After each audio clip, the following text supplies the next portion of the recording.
Welcome into the DNVR Avalanche podcast. We got AJ, we got Eric, we got Rudo. As the Avs win, they do win. It took a while to get there, but they do win 2-1 over the Sharks in the shootout. Have you had your vitamin W today, chat? Because I got to take mine real quick here. So chug it. Oh, that's so many M&Ms. I thought he was going to eat one. He doesn't like chocolate. that game was worth a whole bottle of vitamin W right there. So had to get it in there. Dr. Dubs prescribed. Yeah. Exactly right. Dr. W Dibs. for wow, he just did that. For a game that only had 2 real goals in it, I feel like there's a lot to talk about here. Avs kind of dominated in almost every single way, except for on the scoreboard. So let's start here. 60-second rundown. I guess I'll take it. So once it's ready to go. I got it. I'll do it. It'll be fine. I'm ready to do it whenever you're ready to do it. Because this game really needs like a 20-second rundown. Oh, you already started it? Okay. All right.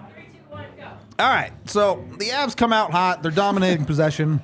And one bad play with a beautiful tip, credit to San Jose, gets San Jose up 1-0. And then the Avs spend the next 50 or so minutes getting great chances that just don't go in the net. There were multiple posts. There were multiple pucks in behind Mackenzie Blackwood that were either stopped by San Jose defensemen or just missed the net after going through Blackwood's legs. 50 minutes of this pain, including power play opportunities, does not go until finally you get into the last 2 minutes of the game.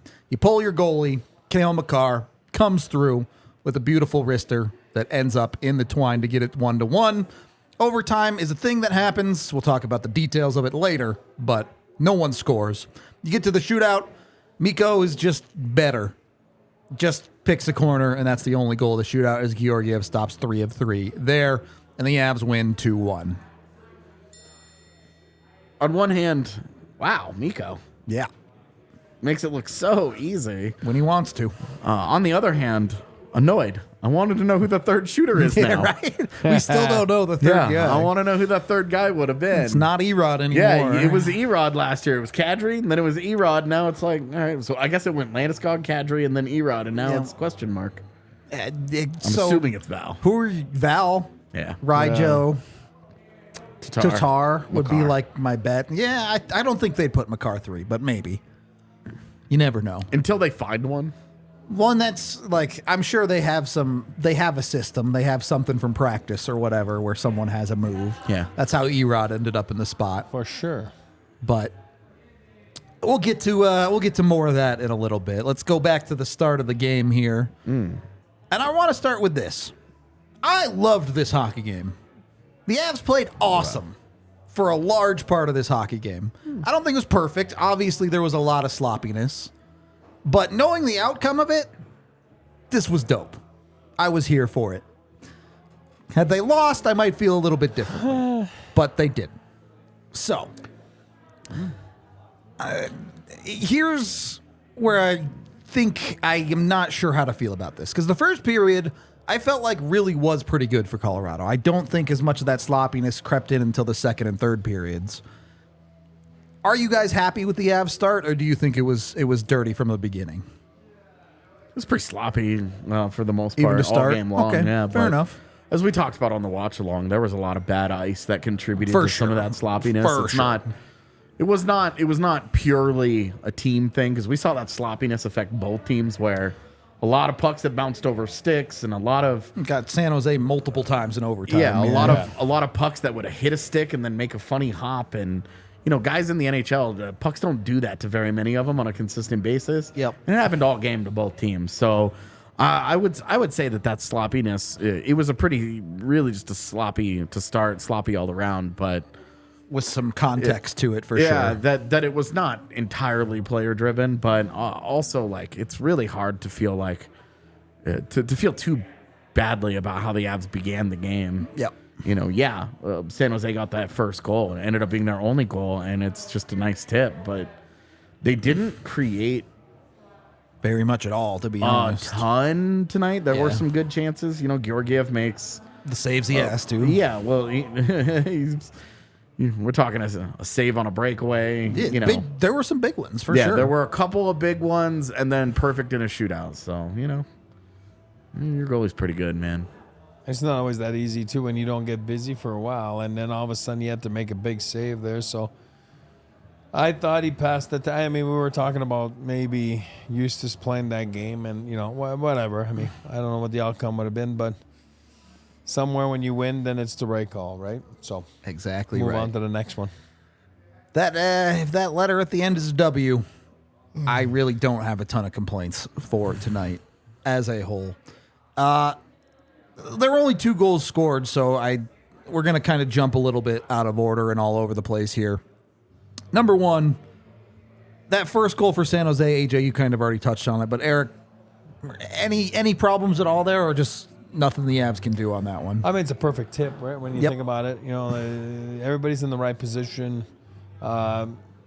Any tips are right there, right at the legal limit too. I mean, it was pretty close. It's high. I mean, It is high. It's like, hey, I mean, if you're gonna give one up, it's one of those, and you turn the page, and they don't get rattled. The Avs are such a veteran team; they don't get rattled by things like that. And obviously, they turned on the pressure a little bit after that, as we know. When you get 50-something shots, that means you got pretty much the puck the whole night, right? I mean, so I don't think some McKinnon gets killed there. Yeah, I mean, I think they responded well. And, for the most part, you give up 20 shots against an NHL game, too. That means there's not that many chances against, right? So that means you played a pretty good, tight defensive. But again, like I said, when you have the puck, you don't have to defend. So it's pretty good.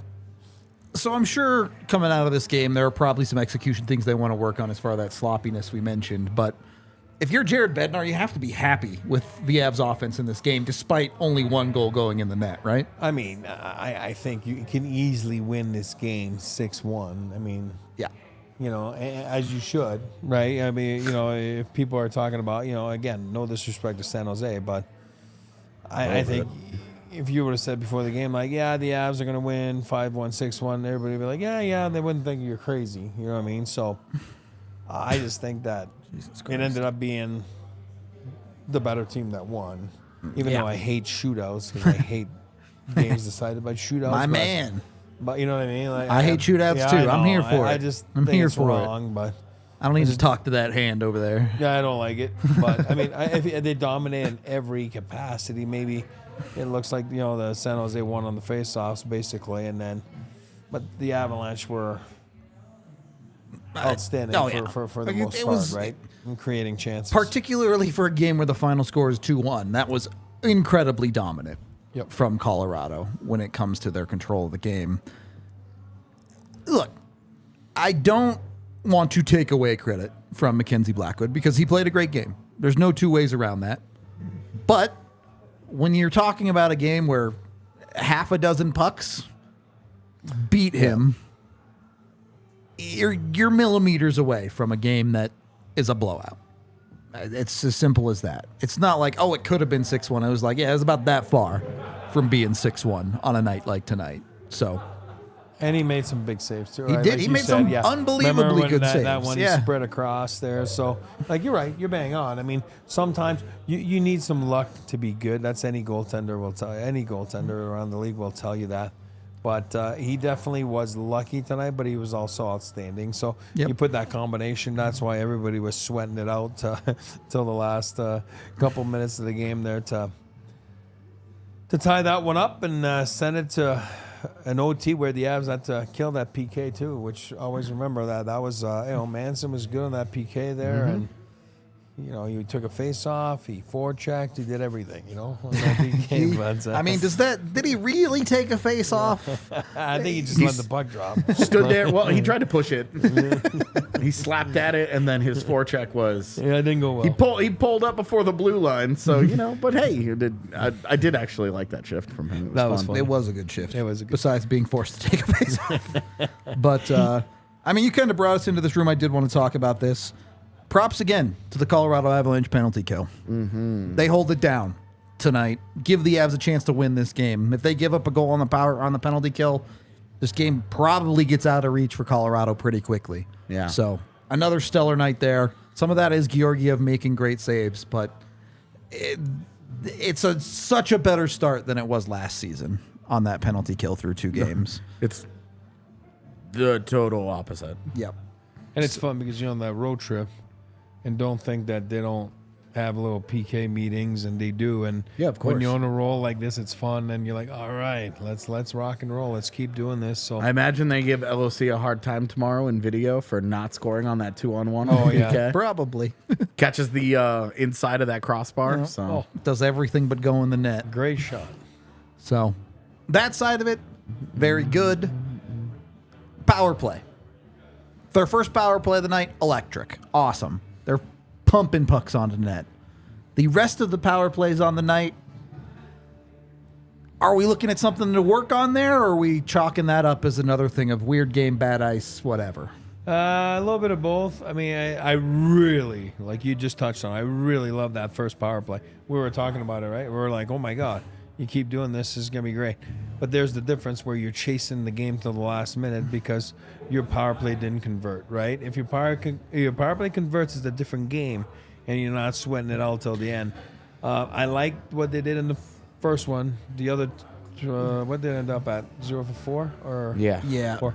The next two I thought Well, were I guess it'd pretty be sloppy. 0 for 5 with the half one. And Well, overtime. I forgot with about the that one. 28 second. Yeah. Yeah. I didn't like it.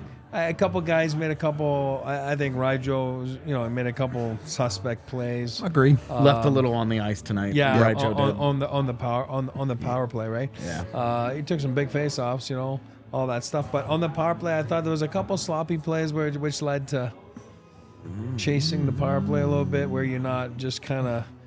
I like when they're on, like the first one, they're on there for 2 minutes. They're not. The other team's not touching the puck. Yeah. And you're getting chances, and it's just a matter of time. Where the other 2 power plays after that, didn't feel that way. It felt like, oh, this is sloppy. This is no good. Part of the ice. Yeah, I was Part of gonna. rating. Is it a little bit telling that the first power play of the game is the good one? Fresh then the ice. ice goes Yeah. away, and you saw it. I think all of us on the watch along at times were like, "Hey, the ice is terrible. You have your top players trying to do these over the top, ridiculous moves where you cut back, you'd make 3 dangles or whatever, and pucks Yeah. are just skittering away from guys." Yeah, there's also, you think about the power play, and, Nathan McKinnon throws it right into a couple of sticks on multiple occasions. Yeah, where true. He's trying to force a play that if he's just looking at it, it's not there. And, when you have a man advantage, there's always a lane open somewhere, and he's just not finding it. Yep. So it's not entirely just ice, man. There's some... And you look at some of those plays. There's some of that stuff where it's like, hey, some of this is just not very good hockey either. And I think I would agree that it just got a little bit worse as the game went on. Was it Ryjo with the backhand sauce from the net front over to Druin that's just airmailed to the moon? Yeah. It's just too much. Yep. So Sometimes less is more, right? Yeah, especially on exactly. I'm a big believer less is more. Shooting power plays is usually a consistent power play, so I do believe that when you try to do less, sometimes more happens. You know what I mean? Just keep it simple. That was also part of it. The story on that power play tonight was that they tried different approaches. they there did take was some different looks. okay, McKinnon is taking one-timers. All right, that stops. And then, all right, we're going to swing it back around. Miko takes a one-timer or 2. Yeah. Okay. They we tried saw Lecky in the bumper a whole bunch. Their 2 best scoring chances are Arturi Lekkinen standing Yeah. in the center of the ice, and just not getting it done. But, you do see, okay, they've tried a lot of different stuff to try and make it work. And tonight was one of those nights where you can lament the process not being as good as it went on. Certainly you'd like a little bit better, but also just some of that process just didn't work tonight. Well, It was never bad. Like that third or that fourth one was pretty yeah, bad. There was, there was one power was play really bad. Yeah. There was one power play that was bad. But overall, you're talking about it's not. It's okay. Well, and you're nitpicking a bad power play when you zoom that camera out. They had over 50 shots on goal in this game. Yeah. And you're talking about really there are, I think, fewer negative takeaways in this game than even game 1. I 100% agree. Because even though the game is 1-0, watch the ebb and flow of this game. If you cut out the goals, if you didn't tell someone what you said, hey, we cut all the goals out of this game, we're not going to show you the scoreboard, and someone watched this game, you'd think the Avalanche crushed this game. Oh, my It God. wouldn't even be close. So at even strength, I switched it to even strength. But at even strength, you're talking the Avalanche in the first period, 23 to 14 shot attempts, 21 to 13 in the second period. Yep. So like they're doing what they have to do, and then obviously the third period spirals out of control. Yeah. Like and if you guys want to talk about this now or later, Go for it. Okay, so the third period they get into like you're down one goal. You're getting you've had bad luck. You've had pucks pulled off the goal line. You've hit posts. You've had a solid power play. You had a great scoring chance on a PK. You've kind of done everything in this game except score. Yep. It's the one thing that counts. By the way. And so like you're talking process wise, you're like, okay, what's the issue here? Like, what are you actually unhappy about? Other than obviously not scoring. Yeah. Okay. There isn't a lot there. Maybe you're giving up more scoring chances than you would like. You've been a little loosey-goosey with the puck defensively. Yeah. Scoring chances and high danger chances are pretty even after two periods. But then you go into the third period, you're down by one. All right. Yep. And you treat a bad hockey team as they should be treated. Okay? Shot attempts in the third period were 42 to 10. Yeah, that's The Avalanche had 44 in the first two periods combined. God. 42 shot attempts in the third period. 10 against. Okay, 18 to 2. This is an even strength. 18 to 2 shots on goal. That's 21 ridiculous. to 5 scoring chances and 11 to 2 high danger chances. Oh my God. You have done everything. They created their expected goals in that period 2.34. In one period. Anybody familiar with expected goals knows that That's if you get one, that's an in a outrageous period, amount for one. you have done a period. lot of generating. They had 2.34 at even strength in one period. And I stress the even strength because that is in 17 minutes and 33 seconds of time. They did have to kill a penalty in there. They did that. Okay?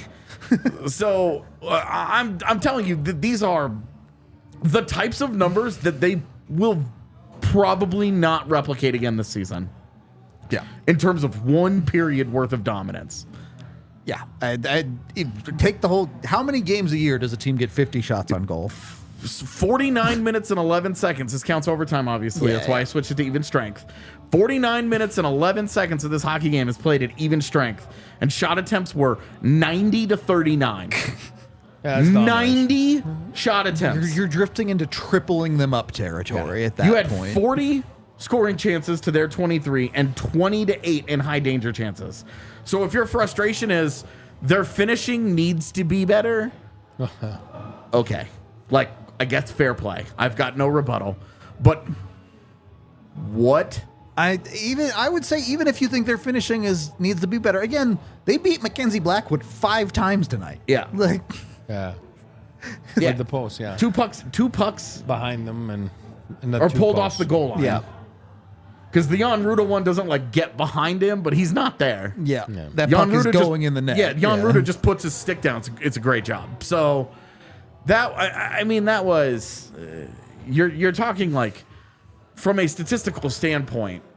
I get it. I'm the nerd, but like there's nothing more that you ask for other than well, you just need to score more, and that ignores how hockey is played, how goals get scored. Because you look at San Jose. They don't score on anything close to their best scoring chance of the game. It's just some random nothing. It's just they just threw a puck at the net and the guy makes a nice tip. It's really high up. Georgiev has the glove. He's going to just catch it and then Hey, look, that's hockey, baby.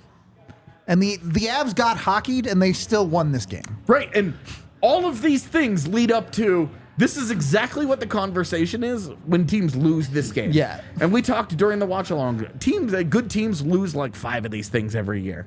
Where they just body a team, you outplay them to hell and back. I guess to San Jose and back. And you just don't win. Some people might consider San Jose hell. So But it was unreal, the consistent pressure, though. Puck would get out, San Jose would be out of breath, right? Because they were playing this. Dump like it was out, a change, and then defended right goal on top of change, them and then again. new guys come in and then just get it shoved right down their throat again.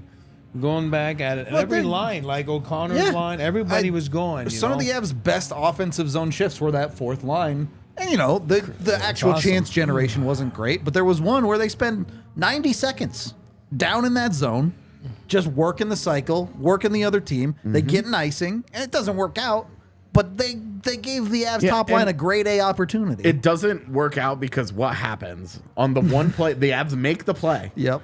And the puck hops over Devon Taves' And stick. what can you do? What can you do about that? Where you're just like, nobody's doing anything wrong here. This isn't even a thing that you're upset about. This is just how hockey is sometimes. Yep. You are more susceptible to your playing field in hockey than any other I guess field. playing surface than any other sport. Yep. Because the element of hockey is just completely different. I know in football there's rain and snow and all that, but how many rain games are there every year? How many snow games? Unless they're rare. Live in Buffalo. They're rare. It's rare that those are the element. The field gets frozen. Yeah, it happens.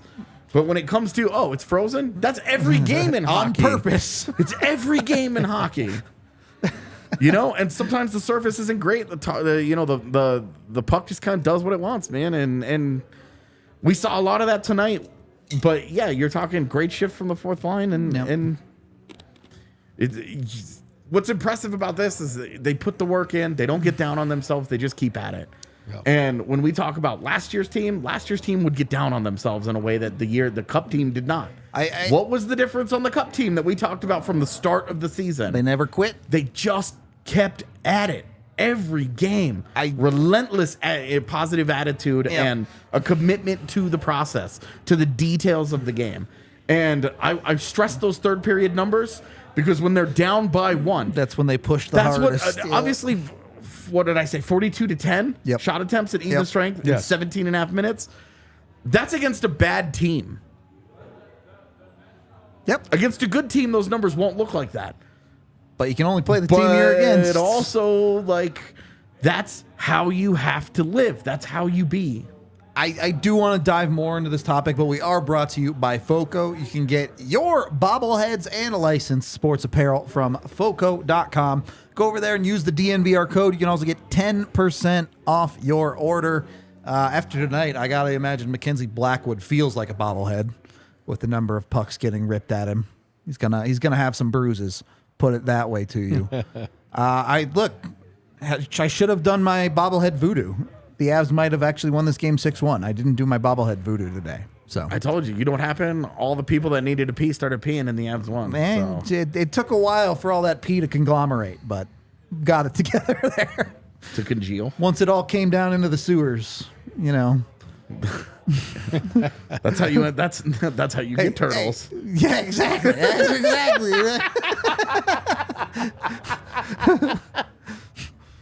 That is the turtle signal. All right. Anyway, get over to FOCO. They have tons of different apparel, stuff like pins, stuff like Crocs, the bobbleheads, of course, and use that DNVR code to get 10% off. You don't have to be an Avs fan either, whatever team it is you root for. I know we have some fans of other hockey teams in the chat. Usually, they've got your team too. And then head over to Breckenridge Brewery to get your beer. I highly recommend the Avalanche because, it's Avs season. Do your thing. But you can also get the Broncos country because you got to have something to drink if you're a Broncos fan. That's where I'm at with the Broncos at this point. Either way, Breck Brew has dozens of flavors. They also have their Oktoberfest lager out there for Halloween. You can go get that one. Pretty soon they'll have their mini kegs of their Christmas ale too. Tons of different options for you. Check them out at breckbrew.com and use their Breck Beer Locator to find it at a local liquor store near you. Second period of the DNVR Avalanche podcast. I wanted to talk about that tenacity factor a little bit more because, it's human nature, right? When a thing that you're trying to do doesn't happen enough times, you're going to start to get frustrated. You're going to start to think it's never going to happen. Eric, you were the one over here on the couch with 5 minutes left to go, still saying, nope, the Avs are going to get it. When you got that, again, we go back to those guys, McKinnon, Makar, Rantanen. Tonight it's Makar that makes that big play. Something good's going to happen. It was, AJ just went through a bunch of numbers that are absolutely off the charts, not normal, right? I mean, it's not a chart you see like on any given night. So you know it's gonna, unless you run out of time, and again, when you're playing against the clock, it does happen, right? But I just felt like like a lot of people I'm sure were feeling, it's just a matter of time, and it's those cliches, right? You got to stick with it, and they didn't stick with it. They actually put it in overdrive, right? Again, go back to the numbers from AJ there on the third period. It's not normal, so that means they just knew that when they want to press a game, they can. I mean, nobody can stop them, and I understand this is a lower echelon team in the National Hockey League For sure. I still believe like it could be an upper echelon team when those guys are flying like this, and they're like, there's a hunger factor.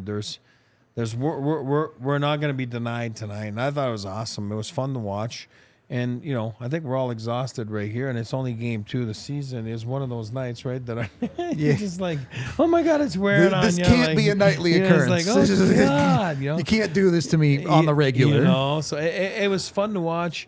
I go back to. I always look at it this way, but they're going to have a good home record just because of the firepower that they have. And on the road, it's tougher because of the matchups and everything. And they are better usually than most matchups. But this was their 13th road victory in a row. Yeah, on the West Coast, they're 13-0. I mean, or is it was California? No, it was California. But they're 13-0. Yeah. Their last 13 regular season games, Okay. dating from last year. That's wild. That's pretty crazy. I mean, you got to be a freaking good team to win consistently like that on the road. Like it's not that easy sometimes. For all the reasons on the road. But and as we saw tonight, sometimes things just happen. Exactly. And again, I think it makes it for a great night for Devontae's tomorrow night to pay for everybody to go eat. But I know we're just making that up. But we're just hoping. But I tell you, who isn't paying for the dinner? Alexander Georgiev is not paying for his dinner, no matter what. He's not. But the other side of this is like, look, we could just sit here and say, oh, they pushed and they won because they got the job done. But with 3 minutes left in this hockey game, I was sitting here going, the guys played great. Like, even if they don't win this game, I don't know how much more you could ask of them. Again, you got to put the puck in the net eventually, but it was really quality hockey for the most part. I understand it wasn't perfect. I understand there was sloppiness, and there are things to correct, things they will look at in the film room, I'm sure. But it's too good of a game to really be mad about the way the Avs played.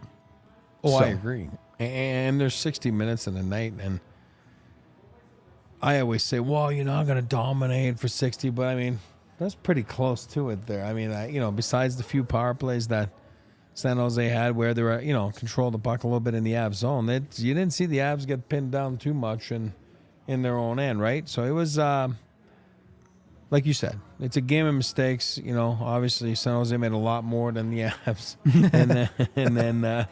But again, I'm happy with it. I thought it was fun, and it was an entertaining 2-1 game too. Sometimes it can be boring. It was 1-0 till the end, and it was entertaining. So I thought it was fun to watch. It was we a fun certainly game. had a good time here watching it, and like I said, it's just. It would have been nice to just win 6-1, but actually this makes it even more fun. If you won 6-1 all the time, it'd be awfully boring. It would be talking about staying true to this process and all that, but this is so many new guys. Yep. This is really good proof in the pudding for them of, hey, what we're doing here works. This is why there's this level of buy-in in this room. Obviously, the Stanley Cup speaks for itself, but like, you get that many new guys and you say you just keep playing the way that we play, and eventually you break through, even on a weird night where it takes us 49 shots to get a goal. And so I think it is better than, in terms of psyche, in terms of morale, in terms of showing the new guys like, hey, you just continue to work the way that you play Avalanche hockey, you'll win games, even games that other teams would find ways to lose, make a big mistake, or, the overtime 4-on-3 PK, whatever. Just continue to play Avalanche hockey and you'll find your way. You're going to win a lot of hockey games in Denver playing to this style with this talent level. And the new guys getting to kind of see it up close and be a part of that, of like, I might have lost this game in New Jersey. Yep. And this is part of why I want to bring Alexander Georgiev back up. Because if Georgiev doesn't make every single save that he is asked to make, this isn't an exciting one-goal third period where one play can change the game. This game is over. But Alexander Georgiev it ended up being, what, a 9.52 tonight? I think so. 9:44 the other day, 9:50 plus tonight. Has played impeccably well to start this season for Colorado. Yeah, 3 goals in 2 games is a pretty good pace, and you don't look at any of those 3 and say, what do you do better? Yeah. But this is where you get better as a goalie with age, and you know what I mean, like with experience. It's the games within the game. Don't think that he's not breaking down that period. Don't think he doesn't know it's 1-0 that they're down in the next goal. Because it is so crazy, nothing's going in, and it's going behind Blackwood, it's hitting the post. He knows that the second goal is crucial. Yeah. It goes to 2-0. It's probably Gonzo, right? Well, you know I what think it's late in that second period with the Luke Cunnin breakaway. Yeah, where exactly. You know, where you get a bad pinch and you're like, oh man, here we go. And he gets out and he's clear. There's no dude got behind him. This is not the Devon Taves breakaway where Taves gets the phantom penalty. The Luke Cunnin has a clean breakaway. It might as well have just been the fourth. It's a penalty shot. Yeah. Yeah, it might as well have just been another shootout attempt and he eats it up. He swallows it up, gets sassy with the glove, has a little bit of confidence, flexes on him a little bit. Cunnin launches himself. But they showed the replay, remember? Yeah. And he jumps at him. Like he there's no way he was gonna get scored on. He takes about 2-3 feet of steps, you know what I mean? And he's like, come on, big as fella. Soon as he's There's 2 feet in front of his crease. He wasn't getting scored on. It just wasn't having it. You're talking about a goalie keeping himself in a game where he's not facing a lot of rubber. That was a guy who was like, finally, let's go. Yeah. He was like, come on. You know what I mean? It was awesome to see because he charged at him and then was right on top. And he's got the best feet in the league. I don't care what people say. He's got the best feet in the league. And he said, Luke Cunnin, lower echelon player. Exactly. He's like, I'm going to bark at him. You know what I mean? And then, oh, God. I hope he did bark at him. Do you think that's what he did on that second shootout attempt, too? I hope he barks at all of them. The weird hand wave. Yeah. Yeah, what was that like? I thought that was weird. Just wanted to give Georgiev his due back there. But then I also want to talk about how is it always the best guys? You need a goal. You've been trying for 58 minutes. Do you know who got the assist on that? Rigel on the face-off? It is Nichushkin. Okay. I was just curious. You guys knew. Of course it's Cale Makar. Yeah, well, and we say, of course, it's Cale Makar in a game in which I think Nathan McKinnon had 21 shot attempts. 14 on goal. Yeah. Could have easily been McKinnon. And we thought he was sloppy a little bit, which he was. But still, 14 amazing. shots on goal. That's crazy. Yeah, well, and look, I get it. Cale Makar played like 27 and a half minutes tonight, so there's a pretty decent chance he was going to be involved. Yeah, the Sharks had 21 shots on goal, and Nathan McKinnon had 14 on his own. Trying to beat a hockey team by himself with shots on goal. Yeah, but the Sharks scored one and McKinnon didn't, so bum, confirmed. Jesus. Sharks. But it's always something with McKinnon and the Sharks. It's incredible. Man. New Avs fans have never had to root for a team that doesn't have that guy. Where it's like, oh yeah, the Avs need a goal. Cale Makar exists. It's fine. They've never had to go in that situation like, well, maybe somebody will step up and get it done. Hopefully Paul Stastny and Matt Duchene make it happen. Let's go, Eric Johnson. It's just a different world. Hey, this is a luxury we're very lucky in this town to have. I mean, well, it's like those guys have had long careers and have been really good NHL players. No. It's special. That's special. It's just different. It's special players. It's I kind of feel bad for Tomas Hertl, honestly. He's in for a tough year. But just thinking about how the Sharks used to have that, and now it's like Tomas Hertl's just like, what is this? Even like the few pieces he had are injured, and it's like, okay. He's like, man, I don't make enough money for these kinds of taxes. Send me out of here. It really is impressive to me that I know it's the second game of the season. Take this with a grain of salt, all of that. But those are the types of games that championship teams find a way to win. And it's not the finding a way to win part that I really want to focus on because that game's easily ends 1-0 Sharks a lot of the time. Yeah. But just the consistent wave after wave after wave of no matter what happens in this game, we're going to push it to the final second.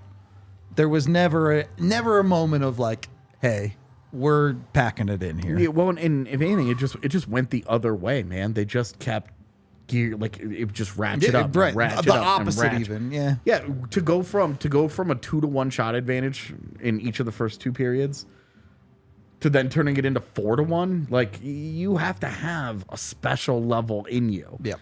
You know, because the 2015-16 Avalanche didn't have that gear.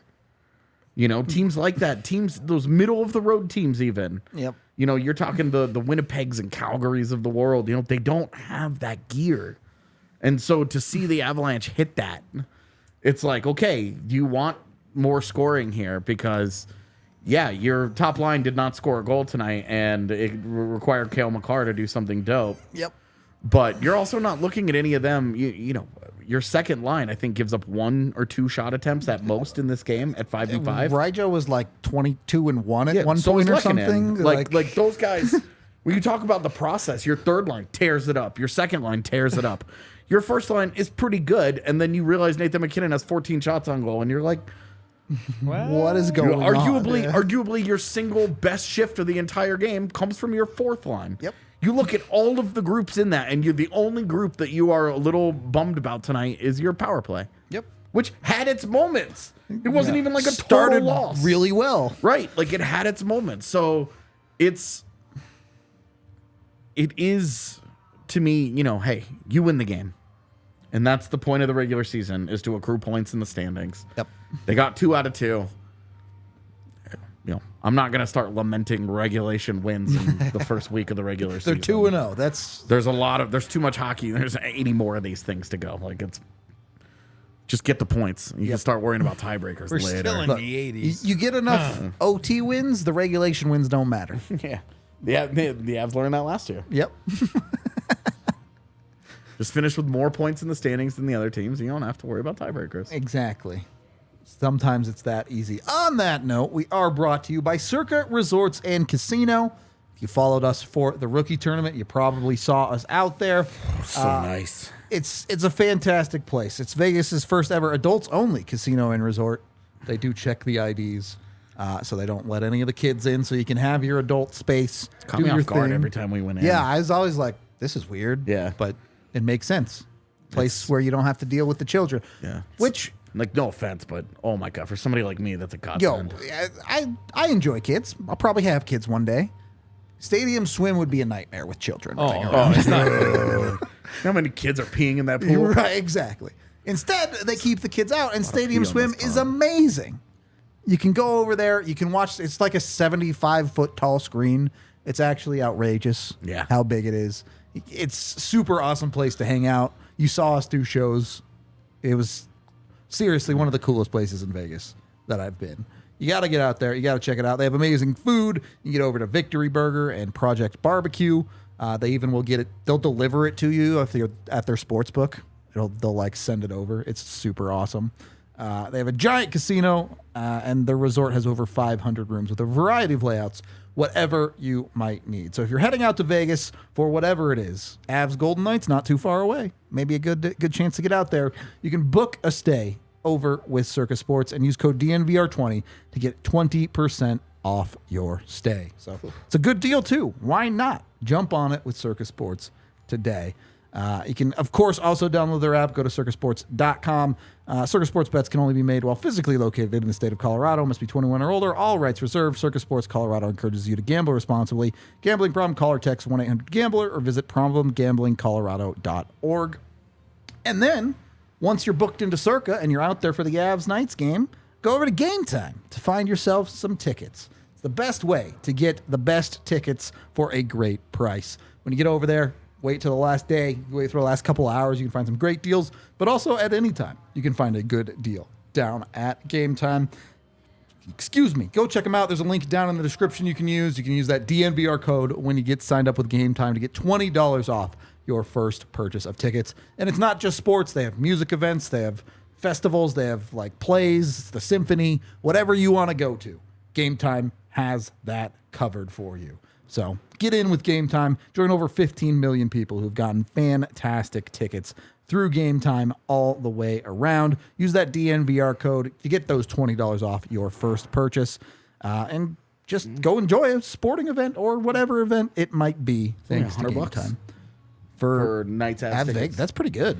For Vegas, it's very good. $80 with the DNVR code right there. Great deal. Yep. Third period of the DNVR Avalanche podcast. Dude. What? I was just curious. It is $1,000 for the F1. Still like a quarter the price of Taylor Swift at this point. Yeah. This is for a 3-day pass, too. Ooh, nice. The full deal. How much more for the paddock pass? Get all the rich people stuff. Those are a little pricey. Yeah, I imagine. There's a couple more zeros on those. Don't know that those are on Game Time. Probably not. And Miles Wood has the same shoes as me.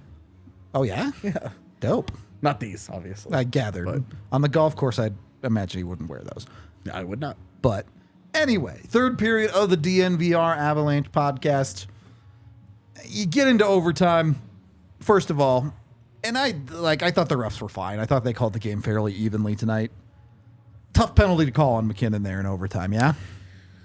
Yeah, I mean, guy with the puck cutting in, and he just kind of puts the body on him, and you call it right. kneeing, man. I mean, like their legs do make contact, and so. But there's none of this going on. He's not stretching the knee out. It's certainly not what Dubois did to Olofsson in the first game of the season. That's dangerous. Like that's kneeing. Yeah, like that's why the penalty exists, and I think what McKinnon did is not why that penalty exists. So agree. I think that was a tough call, and it was good not to see the game end on it, especially after a little Josh hockey Manson karma there, especially after on that penalty kill, Josh Manson was unable to clear a puck as his stick was being held in front of the net. Yeah. So it was, it was. It gave the 3v4 penalty kill an opportunity to get some work in. Yeah, the one you use a whole lot during the year for sure. Yeah. But again, I think it speaks to a little bit of the tenacity of this team that even in the tough situations of this game, they found a way to get enough of a job done. And a lot of that is credit to Georgiev behind them, showing up when he needed to. But the Avs really, especially the second half of that 4-on-3 penalty kill, they made pretty short work of it, to be honest with you. It was a good kill. So I can't give them enough credit on it, to be honest. And there are key moments in the game, and that's certainly one. You know, and there's key moments for players personally, right? And this is for me, from training camp, and even though he didn't play a lot to the first couple, that was for me Josh Manson right there. I was like, all right, that's why he's here. You know what I mean? Like that's why he's a valuable part of that decor. I really like that shift, not the face off. I didn't like the face off, but I like this shift, You remember how Josh Manson got to take that face off? Is that the ref linesman triple pumped him? Yeah. Well, he fake dropped Ryjo twice and then threw both Ryan Johansson and Tomas Hertl out. Yep. But you can't help but laugh when you see a D taking a face off. It's the greatest thing in the world. Was it Ryjo? Yeah, it was Ryjo. Was it Cogliano? Oh, was it? No, it was Cogliano. Maybe it was Cogliano. I think it was Cogliano. Yeah. Anyway. He was going to lose that face off. It was funny. Are we sure? I don't actually remember. Anyway, he triple pumped that dude, and twice they stopped it, and then he kicked them both out. Yeah, he was like, no, we're done. So that's how Josh Manson ends up taking a face off and ultimately losing it. If you lose a face off to a defenseman, do you lose your face off card in the NHL? Are you never allowed to take one again? You're definitely getting on video in the session the next day where they're like, that's a defenseman guy. Just push him over next time. And look, the Avs do get a mini power play at the end of overtime that they can't convert on. As AJ will always tell you, the game should go on until the power play ends. But yeah, it needs to be a full 2 minutes, because the incentive for committing the foul against McKinnon there is so high. Yep. Only 30 seconds left in overtime. Great, we win one face-off and we are probably good. Yep. Although they did win that face-off, did not get the puck out. Yeah. Ended up okay in the end, but they won the second face-off. But yeah. Anyway, the game should extend. I'm here for it. here for it there. Same thing, just in the final 2 minutes of the third period of a 1-goal game, same thing should happen. Is overtime as coached as it's going to get at this point? Yeah, I mean, and I don't even think it's not that. We've seen some really wild overtimes, and then you see some that are not. Sure. You know, and the players, I think, have gotten so much better at adjusting to it. Yeah. And that's my point, is like, you're at a point where you can clearly see the coaching come into effect in 3-on-3 compared to like 5 years ago, but it's still entertaining. It's still fun. It's not like at the end of 4-on-4 where it's like, this is awful. It's entertaining if you got the puck. That's why faceoffs are so big, right? Well, and you want to talk about why faceoffs are so big. Yeah. Ryan Johansson at the start of overtime cleanly wins a faceoff and gets tossed out of it. Yeah. McKinnon loses it. Ryan gets off the ice. Yeah. Pretty big difference there, for sure. It was pretty funny. But teams have gotten smart, right? It's all about puck possession. They go back. They go with speed. I mean, it's hard to defend because there's so much ice and guys are so fast. And Arizona actually has a guy, I don't remember, it's probably Bukestad, but that takes their overtime face-off. And if he wins it, he just immediately hops off. And they do this all the time, not just like hey, we'll ride with it, like a lacrosse game. Yeah, kind of like a specialist, yeah. Eventually, you get to the shootout. Not a ton to say about this. Georgiev looked like he had all three guys all the way. The first one was maybe the closest, but he sticks with it with the glove and is able to knock it down. The other two, he stops pretty easily, to be honest. Mike Hoffman thinks he's Peter Forsberg or something. Weird move from Mike Hoffman. Like Mike Hoffman, their shooter. Well, we were talking when Mikko had his opportunity. We're like, don't get cute. Just go in and shoot, man. You're an elite shooter. And there's nothing. He doesn't make a move. He doesn't do shit. He just goes in and he just beats a goaltender. And Mike Hoffman goes in and gets all cute with it, and we're done. Especially with bad ice. Yeah. My God. Get down, this is a great point too. You know? Yep.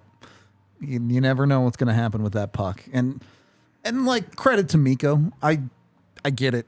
He's done this for a long time. He's an all-world player, and he should have that level of confidence. But you're walking in on a guy who has made 51 saves, 52 saves if you count the McKinnon shootout attempt.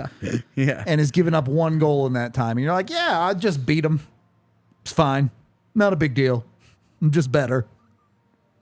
I don't know. It's just so fun to me that the Avs have guys that just do that on a regular basis. Well, and it's what we harp on this show all the time, that when you just have better players, you're gonna win games. Yep. You know, and it's not just like, oh, they're pretty good. Everybody's got pretty good players.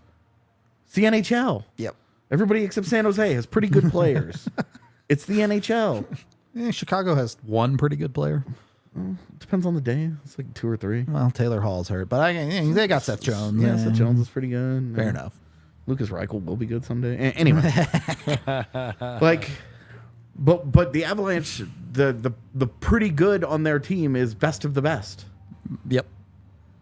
No one else is as good except for like McDavid. Yeah, like you're talking, they have 3 of the 15 top skaters in the NHL. Yep.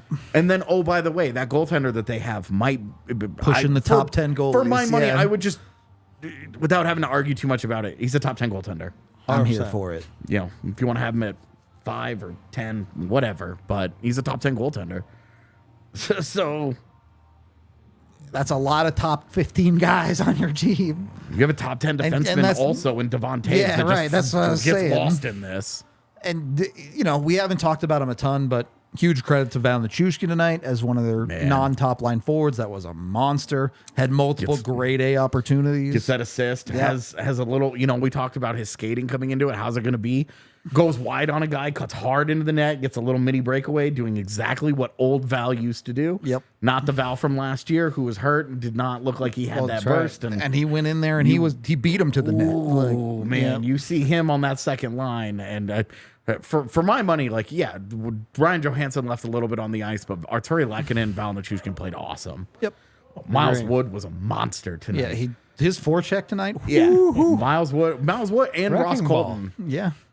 It's crazy to me that 7-time 20-goal scorer Tomas is Tatar the most invisible guy on that looks line. like the worst top 9 forward right now. And I don't think he's been bad. I don't think he's been good. He's just kind of been there. But you see what we had talked about all summer. Miles Wood and Ross Colton are going to cause problems. Yep. Oh, my God. Oh, and it's reckless in a good way, right? Yeah, oh, yeah. You might the door opens, him and Bortolo run, then he runs Benning, and then, I love it. I mean, it was an ingredient that was missing, right, last year, so. Hard to play against, but play Colorado Avalanche hockey. That speed, man. That was one of the bigger takeaways to me from tonight about team versus team. Yep. We knew going in the San Jose Sharks just can't hang with the Avalanche. That's fine. But you watch how it happens with the Avalanche. This is not Vegas. This is not ultra physical, very deliberate, wave after wave of pretty good players just doing right things in a good neutral zone, all that. The Avs do have elements of that. But their number one thing that causes problems for other teams is their speed. Yep. They do everything so fast. They forecheck. They go through the neutral zone. They attack with the puck. Everything is lightning quick. And you look at what Colton's not like a particularly fast guy. That's not his selling point. But he's fast enough. But when Miles Wood is outskating guys 2 pucks and Colton is second in, Yep. And Ross Colton gets in there on forechecks with Wood. Gets into board battles with it. Oh, my God, man. Those two are it's gnarly. You've got to be feeling really, really, really good about the commitments that they've made two whole games in. Yep. Because these guys look like they're very good complementary players. They fit with the identity, but they check boxes and they're filling roles. And, woo, they are fun. Last thing, then we'll get to Super Chats and get out of here. Best angle of the night, Josh Manson? Best what? Best angle of the night, Josh Manson? There were a couple through the neutral zone that were pretty good. The one that surprised everybody was Josh Manson, though. Yeah. The end of the second period. 1-on-4. He looked like he was having some fun out there. We'll put it that way. All right. What Super Chats do we got? $10 from Banks, who says, bring back the Roman Reeds because the Blackwood gave me blue balls until the real Great 8 did his thing. I don't even know what to say to that. Yeah. Thank you for the 10, Banks. $5 from Swag Tusk, who says, thank you, fellows. Loving the player perspective Eric contributes. What do you think of the 2 second, third line? Looks like they need to figure out their groove still. The third line? Second and third. Look, I think you can ask for a little bit better out of Ryjo. I think we just talked about Tatar.